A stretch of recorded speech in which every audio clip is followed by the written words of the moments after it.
watching Let's Chat.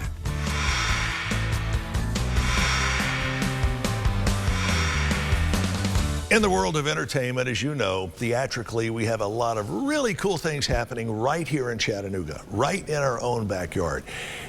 As cool as some of this stuff is, I don't recall the last time we had an actual world premiere here. We have one of those to tell you about now. With the Chattanooga Theatre Centre, it is Michael Dexter. Michael is the composer and a local theater teacher here. Michael, good to see you, sir. Good to see you. You have whipped together, I don't know how long it took, but looking at some of this, it looks like it probably took a pretty good while. It's called Giant Steps, an UrBEAN musical festival. Yes. I got that right. That's right. That was luck, but yes, I'll take sir. it. What is an UrBEAN musical festival? Giant Steps, an UrBEAN musical is a contemporary story of the classic fairy tale Jack and the Beanstalk.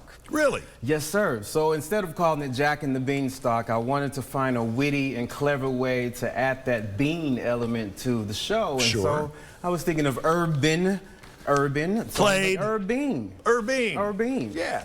When did you know that UrBEAN was it? When was that epiphany light bulb moment for you?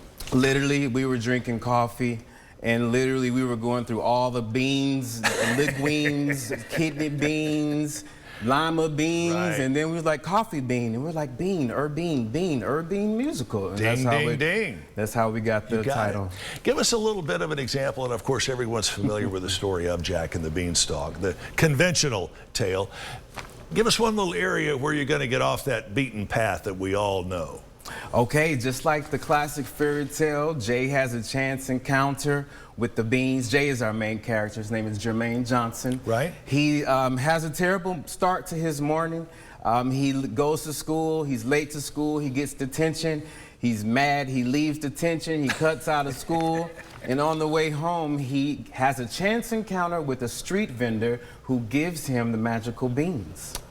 The magical beans grow, and lo and behold, he finds out that the landlord of his building is the giant who is manufacturing some things up in the clouds that is destroying the neighborhood below. That is definitely a twist on a story we thought we all knew. Yes, sir. Wow, from conception to seeing it down here on paper to getting ready for the curtain to come up. How long did it take to bring all of this together? I started working on Giant Steps. Then it was called Jack and the Beanstalk because I did not have an original title in 2002 when I was in high school. Right.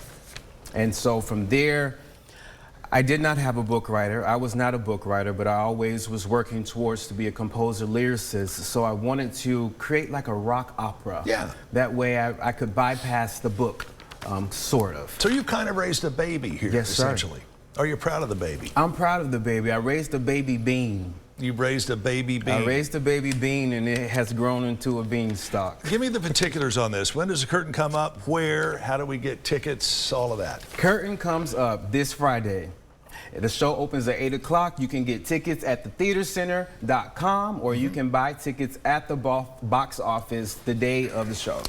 You have been involved in theater on both sides of the curtain over half your life. Fair, Yes, sir. fair assessment, right?